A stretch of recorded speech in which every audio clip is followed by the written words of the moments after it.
លំអងផ្កាសេតសូមជូនរឿងឈើច្រត់ប្រត់ស្នេហ៍វគ្គ2ពិសេសមួយដែលមានបង្កប់ផ្លែដៅនៅក្នុងនោះលោកការីត្រេកអរក្រែងលែងលោកគិតថាឈើច្រត់នេះគឺឪពុកលោកផ្ដល់ឲ្យលោកសម្រាប់ប្រយុទ្ធតទល់នឹងសត្រូវដែលប៉ងយាយីជីវិតរបស់លោកក្នុងដំណើរសងព្រេងដ៏វែងឆ្ងាយរយៈពេល18ឆ្នាំក្នុងការស្វះស្វែងរកភរិយានិងកូនស្រីរបស់លោកការីបានប្រើប្រាស់ឈើច្រត់ពីឃាតនេះប្រឡាយជន់ពីលចោលព្រៃសាហាវយូខ្នងរាប់សិបកាលជីវិតផ្សងព្រេងរបស់លោកពោពេញទៅដោយរឿងរ៉ាវដ៏សែនរន្ធត់សេចក្តីស្នេហាឥតន័យការជួយសង្គ្រោះប្រជាជននៅតាមជនបទឲ្យរួចចាក់ផុតពីការរំលោភជិះជាន់របស់ពួកមន្ត្រីពុករលួយនិងពួកចៅព្រៃដ៏កំណាចយូខ្នងលោកការីនិទានរឿងប្រវត្តិរបស់លោកឲ្យកូនទាំងពីរស្ដាប់អ្នកទាំងពីរពេលបានស្ដាប់រឿងពិតនេះហើយក៏កើតក្តីរន្ធត់ក្នុងចិត្តក្រៃលែងពេលនោះកូនស្រីរបស់លោកនាំនាងចរណៃបានយំសោកស្រណោះម្ដាយរបស់នាងដែលពេលនេះមិនដឹងកំពុងរងទុក្ខលំបាកវេទនាយ៉ាងណានាងយំអោបឪពុកជាទីគោរពស្រឡាញ់របស់នាងចង់ឃើញមុខមាតាខ្លាំងណាស់តើថ្ងៃណាខែណាឆ្នាំណាទើបនាងមានភ័ព្វវាសនាបានជួបម្ដាយរបស់នាងនៅពេលលោកការីនិទានរឿងរបស់លោកដ៏វែងឆ្ងាយនៅឯជើងមេឃទិសបច្ឆិមឯណោះផ្ទៃទឹកបឹងទន្លេដ៏ធំល្វឹងល្វើយកំពុងប្រឹងលេបដុំព្រះអាទិត្យក្រហមងើ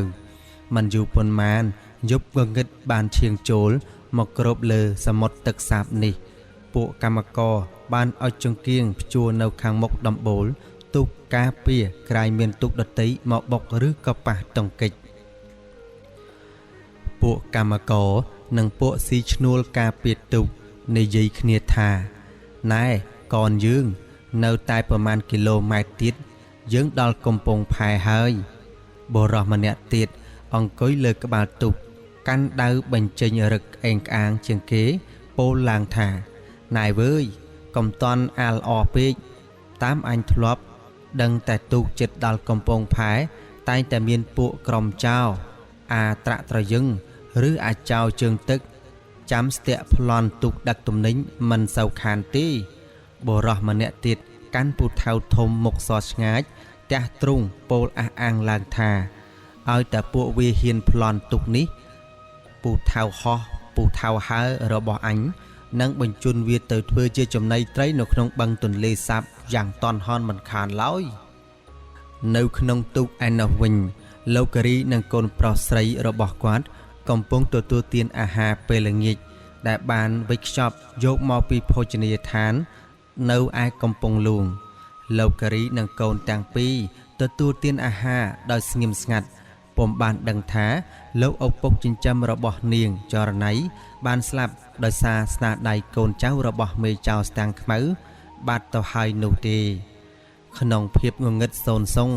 សំបីពន្លឺផ្កាយមួយគ្រាប់ក៏គ្មានដែរភ្លៀងរលឹមស្រិចខ្យល់បក់យ៉ាងខ្លាំងលាយនឹងសំឡេងផ្គរក្រឹមហាក់ដូចជាជួយរុញទូកថៅកែប៉ាវឲ្យរត់យ៉ាងលឿនកាត់ទឹករលកបែកផ្កាត្រែងប៉ុន្តែរំពេចនោះស្រាប់តែអ្នកនៅក្បាលទូកស្រែកឡើងថាមានទូកចៅប្លន់ប្រយ័ត្នគ្នាយើងចៅប្លន់មកដល់ហើយនៅក្នុងពេលនោះដែរចូលដល់វគ្គប្រយុទ្ធគ្នាជាមួយនឹងចៅសមុទ្រលោកការីប្រើក្បាច់ពិសេសគឺប្រើស្នៀតអមាល់បែកសម្បុកប៉ុន្តែត្រឹមមួយដង្ហើមប៉ុណ្ណោះដាវពីឃាតចេញពីដងឈើច្រត់របស់គាត់ដកដងខ្លួនពួកចៅទាំង9នាក់ដួលដេករណុករណែលពេញទូកស្នៀតអមាល់បែកសម្បុករបស់ពួកវាត្រូវបរាជ័យប៉ុន្តែពួកវាមិនស្លាប់ទេគ្រាន់តែរបួសប្រយុទ្ធលេងកាត់ប៉ុណ្ណោះមេចៅឃើញកូនចៅវាដួលដេកអស់វាភ្ញាក់ស្រឡាំងកាំងនឹកកោតស្ងប់ស្ងាយថ្វីដៃដ៏អស្ចារ្យរបស់លោកការីវាញ័រដៃញ័រជើងទៅត្រឹកកាន់ដាវសឹងតែមិនជាប់ប៉ុន្តែវាត្រូវតែប្រយុទ្ធជាមួយលោកការីព្រោះវាត្រូវគោរពលក្ខខណ្ឌដែលបានចរចាគ្នាអំបញ្ញមិញមេចៅបញ្ចេញស្នៀតរន្ទះហែកមេឃ វារុញផ្លែដាវយ៉ាងរហ័សសម្ដៅបុកចំដើមទ្រូងលោកការីដើម្បីទម្លុះទ្រូងបរោះខ្វាក់ភ្នែកឲ្យខ្សែក្នុងគ្រានោះតែម្ដងប៉ុន្តែការគិតរបស់វាខុសស្រឡះលោកការីងាកខ្លួនគេចផុតផ្លែដាវអាមេចោហើយត្រឡប់ខ្លួនទៅក្រោយខ្នងវាយ៉ាងរហ័សដាវពីគិតរបស់លោកបានឆោតដាច់អាវនិងសាច់ស្មាមហាចោពីក្រោយខ្នងមេចោឈឺចុកចាប់យ៉ាងខ្លាំងប្រឹងងាករកគូសត្រូវរបស់វាតែវាធ្វើចលនាយឺតពេកផ្លែដាវរបស់លោកការីបានសង្កត់ចំកណ្ដាលបំពង់ករបស់វាពុំអាចងាកក្បាលបានទេល្បិចនេះធ្វើឲ្យវាតល់ច្រកបោះដាវវាចោលហើយព្រមចោះចាញ់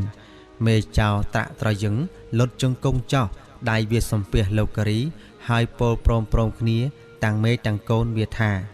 យើងខ្ញុំទាំងអស់គ្នាព្រមចោះចាញ់លោកម្ចាស់ហើយលោកការីមិនតាន់ជឿទុកចិត្តពួកចៅដែលសុំចោះចាញ់នោះទេលោកបង្គាប់ឲ្យនាយកែវប្រមូលដាវទាំងអស់របស់ពួកចៅទុកមួយកន្លែងលោកចាប់ផ្ដើមយកលក្ខខណ្ឌដែលបាននិយាយគ្នាមកអនុវត្តលើក្រុមចៅទាំង10នាក់នេះលោកដកដាវចេញពីមេចៅហើយពោលថាអ្នកទាំងអស់គ្នាបានសុំចោះចាញ់ខ្ញុំហើយដូច្នេះអ្នកទាំងអស់គ្នាត្រូវគោរពកិច្ចសន្យា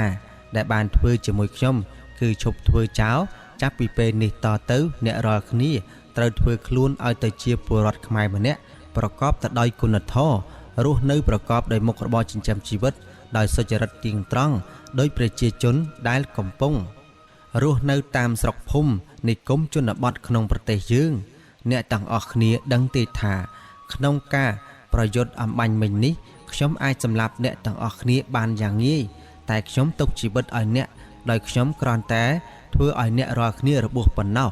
ហើយពិសេសទៅទៀតនោះអ្នករាល់គ្នាអាចនៅមានជីវិតទៅកសាងជីវិតថ្មីដ៏ល្អប្រពៃ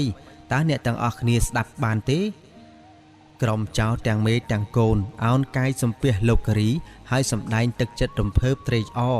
និងអរគុណលោកការីយ៉ាងខ្លាំងដែលបានទុកជីវិតឲ្យពួកគេសន្យាថាឈប់ធ្វើចោលទៀតហើយបើថ្ងៃអនាគតលោកគ្រូបានជួបពួកគេនៅតែធ្វើចោលទៀតសូមលោកគ្រូសម្លាប់ពួកគេចោលចោះលោកការីញញឹមពេញចិត្តនឹងក្រុមចៅដែលបានសន្យាកែប្រែជីវិតពីចៅទៅជាមនុស្សល្អវិញលោកបានបើកបង្វិចយកថ្នាំបិទរបួសដាក់នៅក្នុងខ្លងមួយឲ្យក្រុមអ្នកភ្ញាក់រលឹកនិងក្រុមពូថៅហោះលាបលើមុខរបួសថ្នាំនេះពូកែណាស់លាបមុខរបួសបាត់ឈឺចាប់និងជាសះស្បើយរហ័សរយៈពេល3ថ្ងៃប៉ុណ្ណោះ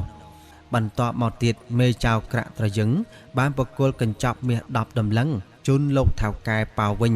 និងពោពាក្យសុំទោសលោកថៅកែប៉ាវផងដែរនៅទីបំផុតពេលក្រុមចៅជម្រាបលាចេញទៅលោកការីបានយកស្លឹកត្រាំងតូចមួយបន្ទះចេញពីបង្វិចដែលមានចាជាពាក្យព្រានប្រដៅរបស់ព្រះសម្មាសម្ពុទ្ធ3ឃ្លាដ៏សំខាន់សម្រាប់បងប្អូនដែលទៅភ្ញាក់រលឹកយកទៅអនុវត្តលោកការីក៏បានកាន់ស្លាកនោះសូត្រចំពោះមុខអ្នកទាំងអស់គ្នាទោះបីភ្នែកលោកមើលអក្សរពុំឃើញតែលោកបានចេះចាំសពសេចក្តីក្នុងអត្ថន័យនៃពាក្យព្រានប្រដៅរបស់ព្រះពុទ្ធដូចតទៅសពៈបាបសៈអករណង្សកុំប្រព្រឹត្តអំពើអាក្រក់អំពើបាបសពបែបយ៉ាងទី2កុសលសូមបសម្បទាត្រូវបំពេញកុសលគឺធ្វើសេចក្តីល្អគ្រប់បែបយ៉ាងទី3សច្ចតបរិយោតបណੰដោះខាត់ចិត្តឲ្យស្អាតផូរផង់កុំឲ្យប្រឡាក់ទៅដោយគ្រឿងសៅមងលុះលោកគ្រូសូត្រចប់ហើយលោកក៏ហុចបន្ទះស្លឹកត្រាំងតូចនោះទៅឲ្យបរោះជាមេគេដើម្បីចែករំលែកពាក្យព្រានប្រដៅរបស់ព្រះពុទ្ធទៅដល់អស់គ្នាបានយល់បានដឹងនិងកសាងជីវិតឲ្យបានល្អប្រពៃនាយក្រាក់ត្រយឹងអោនកាយសំពះលោកការីហើយសុំសួរឈ្មោះរបស់លោកការីតើមាននាមអ្វីទៅលោកការីក៏បានប្រាប់ទៅនាយក្រាក់ត្រយឹងវិញថាខ្ញុំឈ្មោះសវណ្ណការីរហស្សនាមរបស់ខ្ញុំគឺកំហែងការីជាមេតបកងពាន់ប្រចាំរាជធានីអូដុងមានជ័យតែខ្ញុំបាទសម្រាប់ពីការងារយូរឆ្នាំមកហើយសពថ្ងៃខ្ញុំដើរត្រាច់ចរស្វែងរកភរិយាខ្ញុំឈ្មោះខែម៉ាដែលបាត់ដំណឹងសូនឈឹងនាយត្រាក់ត្រយឹងឬលោកការីមានប្រសាសន៍ ឈ្មោះនាងខែម៉ាគាត់ក៏ភ្ញាក់យ៉ាងខ្លាំងព្រោះគាត់ធ្លាប់ជួបនាងខែម៉ានេះនៅជាមួយលោកគ្រូសិលមុនអាគម2នាក់ដែលបានជិះទូកឆ្លងកាត់បឹងទន្លេសាបនោះកាលពីឆ្នាំមុនសប្តាហ៍ថ្ងៃពួកគ្រូសិលនោះស្ថិតនៅក្នុងភ្នំសន្ទុកឯនោះនាយក្រាក់ត្រយឹងនិយាយរាយរាប់រឿងនេះសពគ្រប់ប្រាប់ទៅដល់លោកគិរីត្រេកអរណាស់ពេលបានឮដំណឹងពីភរិយាលោកសួរទៅនាយក្រាក់ត្រយឹងអំពីស្ថានភាពភរិយារបស់លោកតើមានសភាពបែបណានាយក្រាក់ត្រយឹងបាននិយាយបន្តថាខ្ញុំឃើញប្អូនស្រីខែម៉ាននេះមានរាងកាយស្គាំងស្គមទទួលក្រមាចិត្តសល់តែប្រឡោះមុខបន្តិចប៉ុណ្ណោះដោយសារខ្ញុំបានស្គាល់គ្រូសិលនោះខ្ញុំក៏បានសួរគ្រូសិលនោះពីឈ្មោះនាងគ្រូមុនអាគមនោះក៏បានប្រាប់ឈ្មោះនាងឲ្យខ្ញុំដឹងគ្រូសិលទាំង2នាក់នោះប្រកាសជាបានចាប់ប្អូនស្រីឈ្មោះខែម៉ាននេះពីរាជធានីមកបន្ខានព្រោះមុខមាត់នាងទោះបីស្គមស្លេកស្លាំងក៏ខ្ញុំអាចមើលស្គាល់ថាជានារីវណ្ណៈខ្ពស់មិនមែននារីជនបទទេគួរឲ្យស្ដាយណាស់បើខ្ញុំបានដឹងថាប្អូនស្រីនេះខែម៉ាននោះជាភរិយារបស់លោកប្អូនមេតបការីម្លេះខ្ញុំវាយប្រយុទ្ធជាមួយគ្រូសិលនោះរំដោះប្អូនស្រីខែម៉ាមិនខានដូច្នេះចាប់ពីពេលនេះតទៅខ្ញុំសូមលោកប្អូនការីមេត្តាអនុញ្ញាតឲ្យខ្ញុំនិងប្អូនប្រុសខ្ញុំចូលរួមដំណើរជាមួយលោកប្អូនស្វែងរកប្អូនស្រីខែម៉ាដើម្បីរំដោះនាងចេញពីកណ្ដាប់ដៃគ្រូសិលទាំង2នាក់នោះផងតើបានទេសូមលោកប្អូនទទួលរូបខ្ញុំទាំង2នាក់ជាអង្គរៈការពារលោកប្អូនទោះទៅទីចិត្តឆ្ងាយយ៉ាងណាក្តីខ្ញុំតាមបម្រើការពារលោកប្អូនជានិច្ច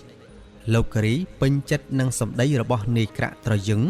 ក៏យកដៃលោកទៅកាន់ដៃនាយក្រាក់ត្រយឹងដោយយល់ព្រមឲ្យនាយក្រាក់ត្រយឹងនិងប្អូនប្រុសគាត់ចូលរួមដំណើរជាមួយនាយក្រាក់ត្រយឹងត្រេកអរណាស់ក៏បញ្ជាឲ្យកូនចៅរបស់គាត់ទាំងអស់វិលត្រឡប់ទៅរស់នៅតាមស្រុកភូមិកំណើតរបស់គេវិញឯប្អូនប្រុសគាត់ឈ្មោះស្រងែនក៏ពេញចិត្តនៅជាមួយបងប្រុសរបស់ខ្លួនជាអង្គរៈលោកការីជារៀងរហូតតទៅឱកាសជាបន្តមកទៀតកូនចៅនាយក្រាក់ត្រយឹងនាំគ្នាចុះទូករៀបចំចេញដំណើរទៅពួកគេលើកដៃសំពះលានាយក្រាក់ត្រយឹងនិងលោកការីទាំងទឹកភ្នែកដោយក្តីស្រណោះអាឡោះអាល័យមេរបស់គេឯនាយក្រាក់ត្រយឹងក៏លើកដៃលាកូនចៅគាត់វិញដែរនេះជាការលាគ្នាជាអវសានមិនដឹងថ្ងៃណាឆ្នាំណាបានជួបគ្នាវិញទេពេលកូនចៅនាយក្រាក់ត្រយឹងជិះទូកចេញដំណើរអស់ទៅនៅលើទូកថៅកែប៉ោភាពសប្បាយរីករាយស្រស់ស្រាយក៏កើតមានឡើងអ្នកដែលសប្បាយចិត្តជាងគេគឺថៅកែប៉ោលោកថៅកែក៏បានយកអំណោយជាមាសប្រាក់មួយកញ្ចប់មកជូនលោកការីដើម្បីថ្លែងអំណរគុណ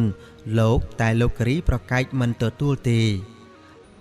ការប្រយុទ្ធកម្ចាត់ចោរកម្មជាភារកិច្ចរបស់លោកមិនដែលទទួលសគុណពីប្រជាជនស្លូតត្រង់ទេមិនយូរប៉ុន្មានទូកបានចូលចតនៅកំពង់ផែផាត់សណ្ដាយលោកការីនិងក្រុមរបស់លោកបានលាថៅកែប៉ោឡើងគោកដើម្បីរកកន្លែងស្នាក់នៅមួយយប់ស្អែកទៅបន្តដំណើរទៅកាន់កំពង់ធំប៉ុន្តែថៅកែប៉ោបានមកធានាអះអាងថាគាត់មានផ្ទះបងប្អូនញាតិសន្តានរបស់គាត់នៅជិតកំពង់ផែនេះលោកថៅកែក៏នាំក្រុមលោកការីទៅសំណាក់នៅផ្ទះមួយជាផ្ទះក្បឿងធំអាចសំណាក់នៅបានច្រើនគ្នារីឯម្ចាស់ផ្ទះក៏ទទួលរាក់ទាក់ចំពោះភ្ញៀវដោយរៀបចំទីកន្លែងយ៉ាងសមរម្យជូនភ្ញៀវស្អែកឡើងពេលថ្ងៃរះច្បាស់ពន្លឺក្រុមលោកការីបានលាម្ចាស់ផ្ទះចេញដំណើរទៅមុខទៀតអ្នកទាំងអស់គ្នាមានការចាប់អារម្មណ៍និងភាពអ៊ូអរនៃពួកអ្នកលក់ទំនិញគ្រប់យ៉ាងគឺជាផ្សារតូចមួយនៅជិតកំពង់ផែជាពិសេសមានអ្នកលក់ចំណីអាហារចិនលក់គុយទាវទៅតាមរោងតូចដែលមានអ្នកស្រុកនិងអ្នកដំណើរជិតឆ្ងាយកំពុងអង្គុយហូបអាហារពេលព្រឹកលោកការីបាននាំក្រុមរបស់លោកចូលហូបគុយទាវនៅក្នុងរោងមួយនៅចុងគេអ្នកបម្រើម្នីមកទទួលគួរសមហើយសួរនាំភ្ញៀវទៅអង្គុយតុធំមួយទៀត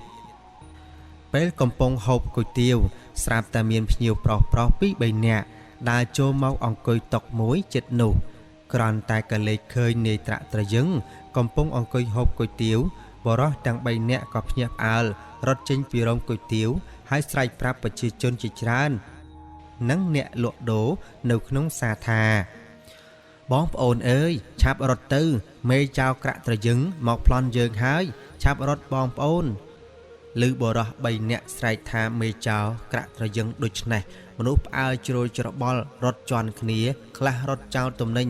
មិនឡាយត្រីសាច់ខ្លះភ័យស្រឡាំងកាំងប្រឹងសួរបញ្ជាក់ទៅបរោះទី3នោះថាឯណាមេចៅត្រាក់ត្រយឹងឯណានោះវាកំពុងស៊ីគុយទាវក្នុងរោងចក្រុយរំពេចនោះមានអ្នកស្រុក 4-5 នាក់កាន់ដំបងថ្មងឫស្សីសម្រុកចូលមកក្នុងរោងដែលក្រុមលោកការីកំពុងហូបគុយទាវមនុស្សជាច្រើនទាំងក្មេងទាំងចាស់ពោពេញទៅដោយកំហឹងព្រួតគ្នាໄວទៅលើត្រាក់ត្រយឹងនិងប្អូនប្រុសគាត់នាយស្រងែនពួកអ្នកស្រុកទាញអតីតចៅប្លន់ទាំងពីរនាក់បងប្អូនចេញពីក្នុងរោងមកក្រៅនាយក្រាក់ត្រយឹងនិងប្អូនប្រុសលើកដៃសំពះអ្នកស្រុកឲ្យអាណិតមេត្តាគាត់ផងនាយក្រាក់ត្រយឹងមិនបានតបតនឹងមហាជនទេសុកចិត្តទ្រាំឲ្យគេវាយដំបងតូចធំគេតតគេធាក់គាត់ទាំងពីរនាក់ដួលដេកលើធរណីឃើញហេតុការណ៍នេះដល់អាក្រក់ខូខើដូច្នេះលោកការីនិងនាយកែវបានមកឈររារាំងមហាជនកុំឲ្យវាយតទៅទៀតព្រោះអាចបណ្ដាលឲ្យអ្នកទាំងពីរស្លាប់បានលោកការីស្រែកខត់មហាជនថាបងប្អូនទាំងអស់គ្នាសូមស្ដាប់ខ្ញុំសិនបងប្អូនមានគំនុំគុំគួននឹងបងក្រាក់ត្រយឹងនិងប្អូនគាត់នេះមិនមែនជាកំហុសទេប៉ុន្តែបងប្អូនវាយគាត់ដល់គាត់ស្លាប់នោះបងប្អូននឹងមានកំហុសក្នុងច្បាប់រាជការព្រោះយើងវាយមនុស្សដែលមិនបានតដៃជាមួយយើងដល់ស្លាប់មិនគ្រាន់តែខុសច្បាប់រាជការទេថែមទាំងមានកំហុសលើច្បាប់សីលធម៌និងមនុស្សធម៌ទៀតផងពេលស្ដាប់លោកការីពោលដូច្នេះប្រជាជនបានឈប់វាយនាយក្រាក់ត្រយឹងហើយបានបោះដំបងចោលគ្រប់គ្នានាយក្រាក់ត្រយឹងដែលត្រូវប្រជាជនវាយទាត់ធាក់យ៉ាងធ្ងន់ធ្ងរកំពុងដេកសន្លប់បាត់ស្មារតីនៅលើដីនេះជាកម្មផលដែលគាត់បានកសាងចំណែកប្អូនប្រុសគាត់ឈ្មោះថាស្រងែនមិនសូវត្រូវថ្មោងប្រជាជនទេមិនបានដួលសន្លប់ដោយបងគេទេនាយស្រងែនមនីទៅលើកបងប្រុសរបស់ខ្លួនដែលសន្លប់អង្រួនដាស់បងឲ្យដឹងខ្លួនឡើងនាយត្រាក់ត្រយឹងរងការវាយប្រហារដ៏ធ្ងន់ធ្ងរមុខមាត់រាងកាយហើមស្គល់ដោយត្រូវដំបងរាប់រយមិនភ្ញាក់ដឹងខ្លួនទេរំពេចនោះគេឃើញលោកមេឃុំជិះសេះមកដល់កន្លែងកាត់ហេតុរួមជាមួយតម្រួត 2-3 នាក់រត់តាមក្រោយសេះលោកមេឃុំពេលឃើញមេចៅក្រាក់ត្រយឹងសន្លប់ដេកស្ដុកស្ដឹងក៏សួរអ្នកស្រុកថាអាចៅត្រាក់ត្រយឹងវាស្លាប់ហើយឬនៅមនុស្សម្នាក់បានជម្រាបទៅមេឃុំថាបាទទៀនវាមិនទាន់ស្លាប់ទេ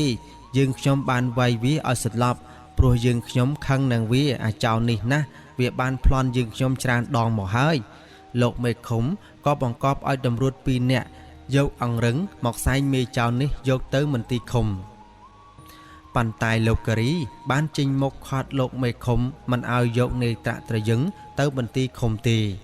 លោកមេឃុំនឹកឆ្ងល់នឹងបរោះពិការភ្នែកដែលហ៊ានតវ៉ាជាមួយលោកមេឃុំសួរទៅលោកការីថាអ្នកឯងជានរណាមិនក៏ហ៊ានចំទាស់នឹងយើងជាមេឃុំលោកការីតបទៅលោកមេឃុំដោយសម្ដីមើងម៉ាត់ថាខ្ញុំមានអំណាចអាចខាត់ខាំងនិងបញ្ជាលោកមេឃុំឯងបានអំណាចលោកឯងមានអំណាចប៉ុណ្ណាមានអ្វីជាសម្អាងលោកការីដកយករាជសាររបស់សម្ដេចមហាឧបរាជដែលមានប្រថាប់ត្រាក្រឡែតពីក្នុងថង់ស្ពាយរបស់លោកមកលាបង្ហាញលោកមេឃុំគ្រាន់តែឃើញព្រះរាជសារមានត្រាព្រះរាជវាំងភ្លាមនោះលោកមេឃុំមនីចុះពីលើខ្នងសេះមកលុតចង្គមផ្ទាល់នឹងដីអោនមុខដៃប្រណម្យចាំស្ដាប់សេចក្តីនៃព្រះរាជសារសម្ដេចព្រះមហាឧបរាជលោកការីប្រគល់រាជសារឲ្យនាយកែវអានដែលមានបទបញ្ជាដល់អស់ចៅហ្វាយខេត្តចៅហ្វាយស្រុកមេឃុំមេភូមិរួមទាំងមេតបប្រចាំខេត្តគ្រប់ជាន់ថ្នាក់ឲ្យរួបរួមសហការក្នុងបេសកកម្មពិសេសដែលលោកកំហែងការីមេតបប្រចាំរាជធានីឧដុង្គមានជ័យ កំពុងប្រតិបត្តិការឲ្យបានសម្រេចជោគជ័យជាស្ថាពរសេចក្តីក្នុងព្រះរាជសារនេះតម្រូវឲ្យមន្ត្រីតូចធំទាំងអស់នៅក្នុងព្រះរាជាណាចក្រកម្ពុជាទទួលគោរពនិងអនុវត្តតាមរាជបញ្ជាឲ្យបានគ្រប់គ្នាពុំអាចកិច្ចកែដោយប្រការណាមួយឬប្រងើយកន្តើយឬប្រឆាំងចំពោះភារកិច្ចដែលមានចែងក្នុងព្រះរាជសារនេះអ្នកដែលមិនអនុវត្តតាមព្រះរាជសារត្រូវមានទោសទណ្ឌកម្មតាមកំហុសជាក់ស្ដែងមិនអាចអខានដោយប្រការណាមួយឡើយលោកមេឃុំស្ដាប់ព្រះរាជសារចប់សពគ្រប់ហើយក៏អោនកាយគោរពលោកការីនិងមានប្រសាសន៍ថាសូមលោកម្ចាស់មេត្តាអនុគ្រោះឲ្យខ្ញុំផងដោយខ្ញុំពុំបានដឹងថាលោកម្ចាស់ចោះមកបំពេញបេសកកម្មក្នុងឃុំយើងខ្ញុំពេលនេះតើលោកម្ចាស់មានកិច្ចការអ្វីសូមប្រាប់ខ្ញុំបាទដើម្បីខ្ញុំបាទចាត់ចែងជូនលោកម្ចាស់លោកការីពោលតបទៅលោកមេឃុំវិញថាខ្ញុំទាំងអស់គ្នាត្រូវការជួលរទេះសេះគឺចំនួន2ដើម្បីដឹកក្រុមយើងទៅកំពង់ធំឥឡូវនេះសូមលោកមេឃុំជួយចាត់ចែងផងចុះចំណែកនាយក្រាក់ត្រយឹងលោកមេឃុំមិនបាច់យកទៅមន្ទីរឃុំទេខ្ញុំមានថ្នាំអាចព្យាបាលគេឥឡូវនេះដើម្បីគេអាចជូនដំណើរខ្ញុំទៅកំពង់ធំរំពេចនោះស្រាប់តែមានប្រជាជនក្រីក្រមួយចំនួនបានមកចោមមើលនាយក្រាក់ត្រយឹងដែលលោកការីកំពុងព្យាបាលលោកការីបានយកថ្នាំប្រេងសម្រាប់រឹតនិងលាបខ្លួនប្រាណនាយក្រាក់ត្រយឹងមួយសន្ទុះនាយក៏បានភ្ញាក់ដឹងខ្លួនឡើងឃើញប្រជាជនជាច្រើននៅក្បែរខ្លួនប្រជាជនទាំងនោះមិនអើពើនឹងហិង្សាទៅលើរូបគេទេពេលនោះមានបុរសចាស់ម្នាក់បាននិយាយឡើងថាប្អូនក្រាក់ត្រយឹងពិតតែគេជាចោរប្លន់តែគេបានប្លន់តែពួកអ្នកមានហើយយកលុយកាក់មាសប្រាក់ដែលប្លន់បានទៅចែកឲ្យអ្នកក្រីក្រចំណែកនាយស្រងែនបាននិយាយបន្តពីការចាស់នោះថាបងប្រុសខ្ញុំសពថ្ងៃគ្មានទ្រព្យសម្បត្តិអ្វីទេអ្វីដែលប្លន់បានគាត់យកទៅចែកឲ្យអ្នកក្រអស់ទៅហើយពេលនោះសភាពការកាន់តែរញ៉េរញ៉ៃដោយប្រជាជនបែកគ្នាជាពីរបកដោយបកមកខាងគ្រប់គ្រងដោយពួកអ្នកមានជាសេដ្ឋីស្រែកទាមទារឲ្យសម្លាប់នាយក្រាក់ត្រយឹងដែលជាមេចោរប្លន់ទ្រព្យសម្បត្តិរបស់ពួកគេឯបកពួកមកខាងទៀតដែលមានគ្នាច្រើនលើសលប់បកអ្នកមាននាំគ្នាឈោពាំងការពារក្រាក់ត្រយឹងមិនឲ្យអ្នកណាប៉ះពាល់នាយក្រាក់ត្រយឹងឡើយឃើញហេតុការជ្រួយច្របល់បែបនេះលោកមេឃុំក៏បញ្ញាប់រករទេះសេះបានមកដឹកក្រុមលោកការីចេញពីកន្លែងកាត់ហេតុជាបន្ទាន់លោកមេឃុំនិងតម្រួត2នាក់បានជូនដំណើរលោកការីរហូតផុតភូមិផាត់សណ្ដាយរទេះសេះធ្វើដំណើរកាត់ព្រៃនិងវាលស្រែរហូតតាមផ្លូវរទេះទៅតាមបណ្ដោយស្ទឹងសែនមានភូមិអ្នកស្រុកជាច្រើននៅហូហែតាមមាត់ស្ទឹងនោះផ្លូវដែលក្រុមលោកការីត្រូវធ្វើដំណើរពីផាត់សណ្ដាយទៅទីរួមខេត្តកំពង់ធំមានចម្ងាយជាង50គីឡូម៉ែត្រតែដោយផ្លូវពិបាកនិងចំរដូវវស្សាផងសេះអូរទេសពុំបានលឿនម្យ៉ាងទៀតលោកការីបានឈប់ជាញឹកញាប់តាមភូមិដើម្បីសួរអ្នកស្រុកអំពីភរិយាលោកដូច្នេះការធ្វើដំណើរក៏យឺតយូរអស់ពេល2យប់2ថ្ងៃពេលសម្រាប់ហូបបាយនិងស្នាក់នៅតាមភូមិពេលយប់ក្តីថ្ងៃក្តីលោកការីតែងបង្គាប់ឲ្យនាយក្រាក់ត្រយឹងយកកន្សែងរុំមុខរបួសឲ្យចិត្តទុកតែប្រឡោះភ្នែកបានហើយកុំឲ្យអ្នកស្រុកមើលមុខស្គាល់នាំកាត់រឿងរ៉ាវគេវាយដំពិបាកដោះស្រាយដោយករណីនៅកំពង់ផែផាត់សណ្ដាយទៀតឥឡូវក្រុមលោកការីធ្វើដំណើរជិតទៅដល់ទីរួមខេត្តកំពង់ធំហើយលោកការីក៏បានឲ្យរទេះសេះឈប់ហើយក៏នាំគ្នាចុះមុជទឹកនៅក្នុងបឹងមួយនៅក្បែរស្ទឹងនោះឲ្យស្អាតខ្លួនប្រាណសិនទៅចូលទីក្រុងពេលនោះនាយស្រងែនមិនតន់ចុះមុជទឹកទេព្រោះមានភារៈយាមការពារសន្តិសុខឲ្យក្រុមអ្នកដំណើរទាំងអស់និងសេះដែលបានលេងវាឲ្យស៊ីស្មៅនិងផឹកទឹកផងដែរពេលព្រឹកម៉ោង9ដូច្នេះនៅក្នុងបឹងផ្កាឈូកនិងផ្កាប្រលិតរីករហង់គួរឲ្យចង់គយគន់ណាស់នាងក្រមុំចរណៃច ចុះមួយទឹកដោយអង្គុយលើស្ពានឈើតូចមួយលយទៅក្នុងទឹកឯអ្នកកំឡោះកែវមួយទឹកឈរត្រាំទឹកនៅត្រឹមចង្កេះចិត្តកញ្ញាចរណៃប៉ុន្តែត្រូវបាននាងកញ្ញាប្រាឲ្យហែតបេះផ្កាឈូកនៅឆ្ងាយឆ្ងាយនាងចេះតែចង្អុលឲ្យអ្នកកំឡោះតបេះផ្កាឈូកនៅឆ្ងាយដើម្បីកុំឲ្យនាយនៅចិត្តនាងពេលនាងមួយទឹកនេះជានិស័យស្រីក្រមុំបរិសុទ្ធមានសេចក្តីខ្មាស់អៀនច្រើនអ្នកទាំងពីរពុំតាន់បានរៀបការនៅឡើយពុំដឹងថាវាសនាអនាគតពួកគេទៅជាយ៉ាងណាកំពុងតែមួយទឹកនឹងរិះគិតវែងឆ្ងាយស្រាប់តែនាងកញ្ញាបើកភ្នែកធំធំខំរកមើលនាយកែវស្រាប់តែបាត់មិនឃើញតើបងកែវទៅណាលងទឹកទេដឹង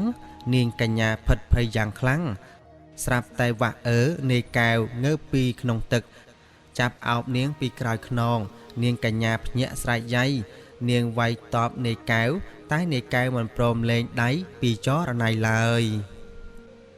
ក្រោយពីបានមុជទឹកសម្អាតកាយរុះរាន់ទាំងអស់គ្នាហើយរទេះសេះទាំងពីរក៏នាំក្រុមលោកការីចូលទៅក្នុងទីប្រជុំជនក្រុងកំពង់ធំ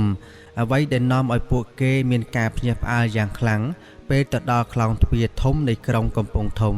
គឺការធ្វើដំណើរចាក់ចេញរបស់កងទ័ពរាប់រយនាក់មានតបសេះតបថ្មើរជើងដ៏មានរបៀបរៀបរយចាប់ពីខ្លោងទ្វារនៅទិសខាងលិច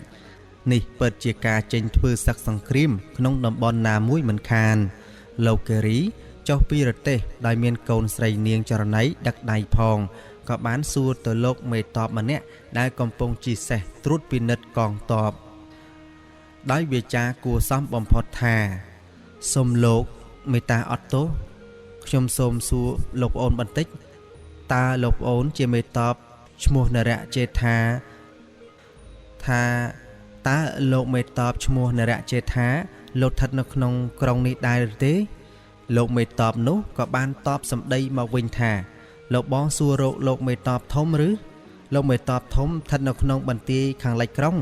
លោកបងអញ្ជើញទៅរកលោកទៅនៅទីនោះទៅនឹងជួបលោកមិនខានបាទខ្ញុំសូមអរគុណលោកប្អូនហើយសូមលោកប្អូនអញ្ជើញទៅបំពេញបេសកកម្មឲ្យបានជោគជ័យណាបាទសូមអរគុណលោកបងពោលពាក្យអរគុណរួចហើយលោកមេតបនោះក៏ជិះសេះដឹកក្បួនតបធ្វើដំណើរកកិកកក្រែងឆ្ពោះទៅទិសខាងលិច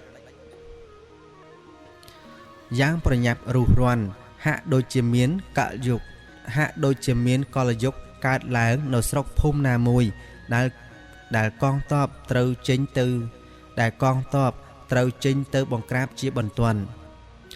ចំណែកលោកការីនិងក្រុមរបស់លោកបានធ្វើដំណើរកាត់ទីប្រជុំជននៃខេត្តកំពង់ធំឆ្ពោះទៅបន្ទាយយុទ្ធសាស្ត្រដែលលោកនរៈចេថាគ្រប់គ្រងលុះទៅដល់មាត់ទ្វារបន្ទាយលោកការីបានផ្ដល់ប្រាក់ដល់អ្នកបរទេះសេះនិងប្រាប់ឲ្យអ្នកបរទេះសេះទាំងពីរនាក់ត្រឡប់ទៅវិញចោះបន្ទាប់មកលោកការីបានជួបអ្នកយាមទ្វារសុំជួបលោកនរៈចេថាជាមេតបធំអ្នកយាមទ្វារបន្ទាយក៏និយាយចៅរៅរាក់ទាក់ដល់ក្រុមលោកការីនិងចាត់ឲ្យទាហានម្នាក់នាំក្រុមលោកការីទៅជួបលោកមេតបធំនៅក្នុងនិវេសនដ្ឋានរបស់លោកនៅកណ្ដាលបន្ទាយលោកមេតបធំគ្រាន់តែឃើញលោកការីភ្លាមលោកស្ទុះមកអោបរឹតលោកការីដោយក្តីនឹករលឹកក្រៃលែងព្រោះលោកនរៈចេថាបានបែកពីលោកការីយូរឆ្នាំមកហើយលោកបាននាំលោកការីនិងបរិវារចូលទៅក្នុងបន្ទប់ធំប៉ុន្តែលោកមេតបធំមានការងឿងឆ្ងល់យ៉ាងខ្លាំងចំពោះលោកការីដែលមានភ្នែកខ្វាក់ទាំងសងខាងលោកសួរលោកការីថាតើគ្រោះថ្នាក់អ្វី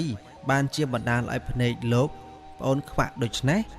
លោកការីក៏បានរាយរាប់រឿងហេតុគ្រប់បែបយ៉ាងឲ្យលោកនរៈចេថាបានដឹងថា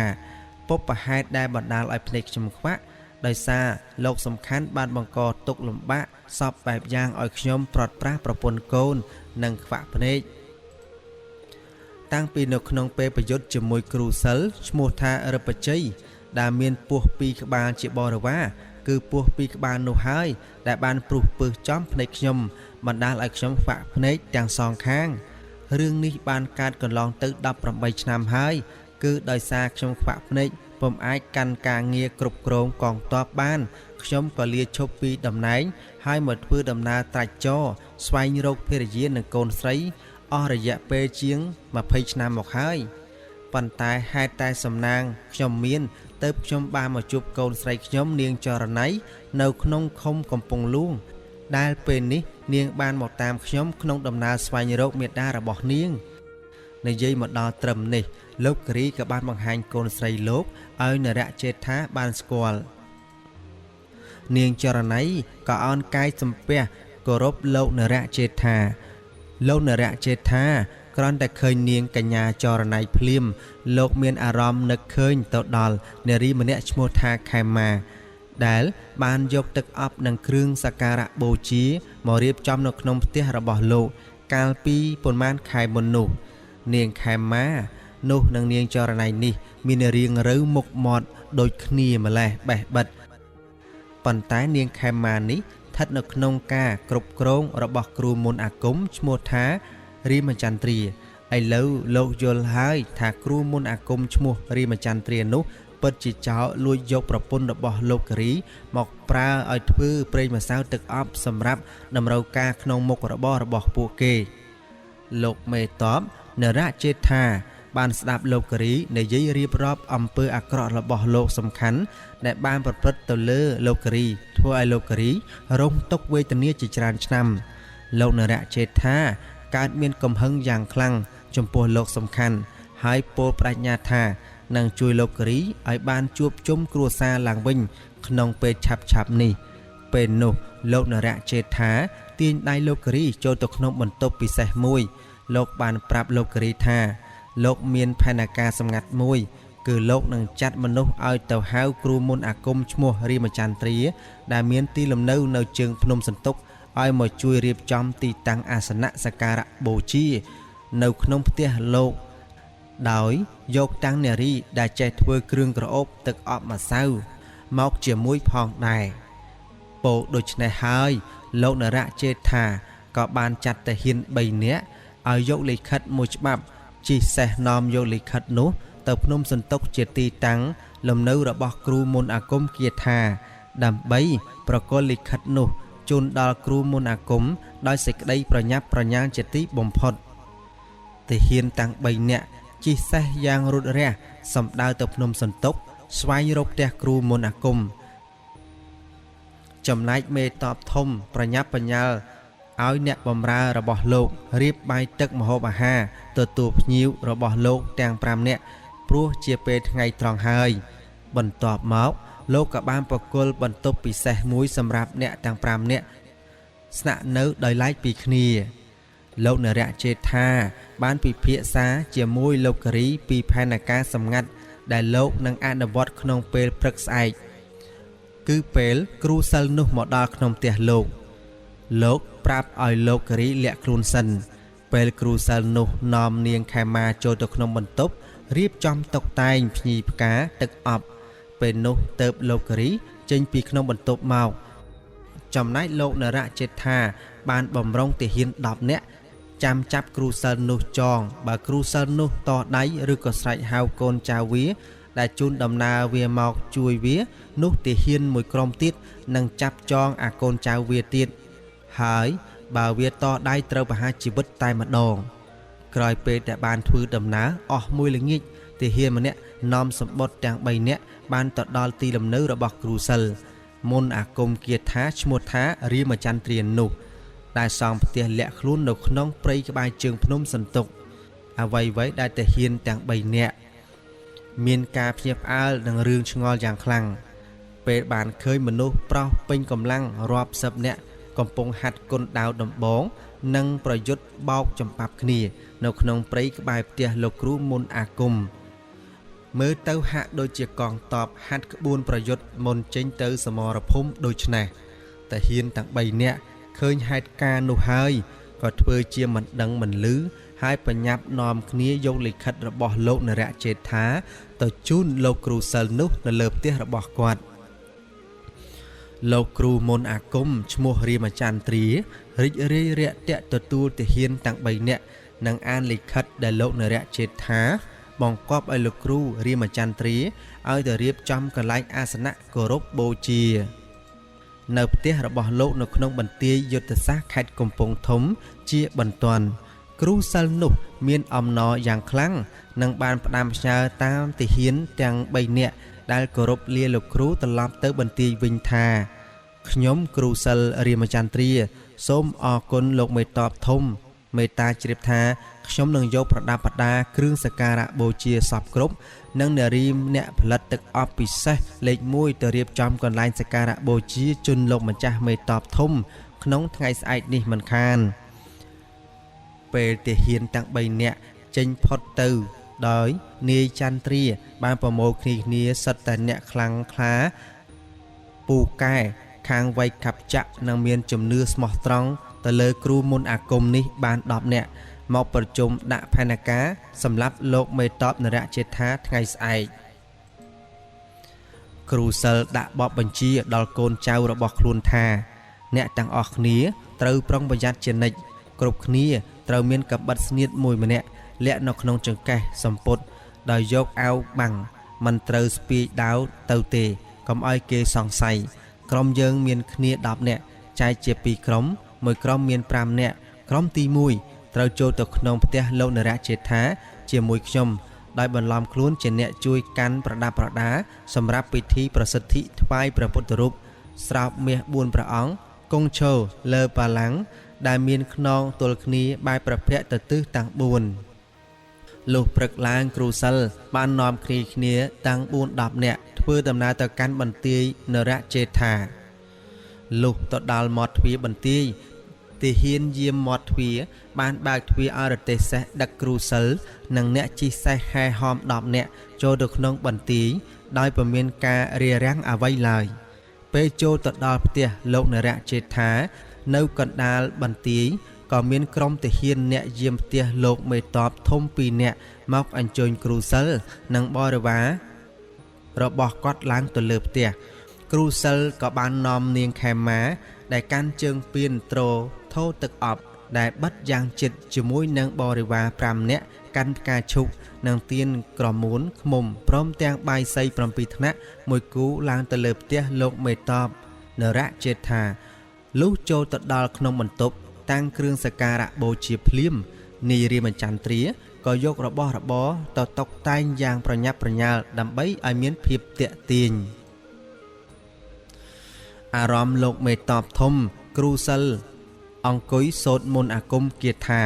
ហើយយកទឹកអប់ដែលនាងខេមាកាន់នៅនឹងដៃមកចាក់បន្តិចនៅក្នុងភាជមាសរបស់គាត់រួចយកដៃកូរទឹកនៅក្នុងភាជនោះរលាស់ស្រាលទៅលើព្រះពុទ្ធរូបទាំង4ព្រះអង្គដោយភ្លេចខ្លួនពុំបានដឹងថាលោកមេតបធំនរជេដ្ឋាបានចូលមកឈរពីក្រោយខ្នងមើលគ្រប់កាយវិការរបស់គ្រូសិលនេះតែលោកពុំមានស្រដីថាអ្វីឡើយលោកនរជេដ្ឋាគិតថាគ្រូសិលនេះចូលក្នុងអន្ទាក់របស់លោកហើយ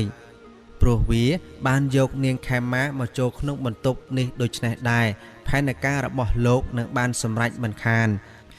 ចំណែកគ្រូសិលងាកមកក្រោយឃើញលោកមេតបធំឈរក្រោយខ្នងវាភ្ញាក់ហើយសម្ដែងការគោរពចំពោះលោកគ្រូសិលរាមចន្ទ្រារីករាយនឹងសង្ឃឹមថាផែនការសម្រាប់លោកមេតបនេះនឹងបានសម្រេចពេលនោះហើយព្រោះវាឃើញលោកមេតបធំមានអង្គរៈតែម្នាក់ប៉ុណ្ណោះវាធ្វើជានិយាយទៅកាន់លោកមេតបថាសូមគោរពលោកម្ចាស់សូមលោកម្ចាស់ប្រគល់ដាវលោកមកឲ្យខ្ញុំធ្វើកិច្ចប្រសិទ្ធិឲ្យដាវលោកម្ចាស់មានមហិទ្ធិឫទ្ធិខ្លាំងពូកែអាចកំចាត់សត្រូវ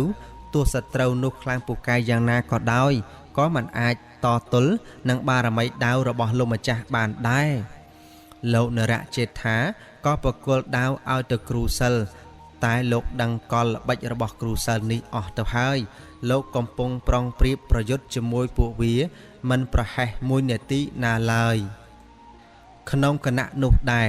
នៅពីក្រោយវាំងននដែលខណ្ឌជាជញ្ចាំងទីតម្កល់ព្រះពុទ្ធរូប4ព្រះអង្គនោះក្រុមលោករីដែលមានគ្នា5នាក់ប្រុងប្រៀបរួចជាស្រេចដើម្បីប្រយុទ្ធរំដោះនាងខេមាឲ្យបានលោករីញាប់ញ័រអស់ទាំងរាងកាយពេលដឹងថាភរិយាលោកស្រីខេមាស្ថិតនៅទីនោះក្បែរលោក លោកជឿជាក់ថាក្លិនទឹកអប់នេះពិតជាស្នាដៃភរិយារបស់លោកពិតប្រាកដហើយលោកអន្ទះសាចង់ទៅប្រយុទ្ធរំដោះយកភរិយារបស់លោកភ្លាមតែលោកត្រូវរងចាំសញ្ញាពីលោកនរជេដ្ឋាសិនលោកគិរីបែងចែកភារកិច្ចដល់គ្នារបស់លោកគឺនាយកាក់ត្រយឹងនាយស្រងែននាយកែវត្រូវប្រយុទ្ធជាមួយពួកឧទាមទាំង6នាក់នោះឯរូបលោកនិងកូនស្រីចរណៃត្រូវវាយរំដោះភរិយានិងម្ដាយពីកណ្ដាប់ដៃពួកពាលទាំង6នាក់នោះឲ្យបានយ៉ាងឆាប់រហ័សបំផុតចំណែកគ្រូសិលរាមចន្ទ្រាពេលបានទទួលដាវពីលោកមេតបធំហើយវាគិតថាលោកនរជេដ្ឋាពុំមានអាវុធការពារខ្លួនទៀតទេវាក៏ឲ្យសញ្ញាទៅកូនចៅវាទាំង5នាក់ឲ្យចូលមកប្រហារលោកនរជេដ្ឋាដោយកំបិតខ្លីដែលពួកវាលាក់ទុករៀងៗខ្លួននោះពួកពាលទាំង5នាក់ដែលមានកំបិតខ្លីគ្រប់ដៃស្ទុះព្រមគ្នាមកចាក់ប្រហារលោកនរជេដ្ឋាយ៉ាងប្រហើនបំផុត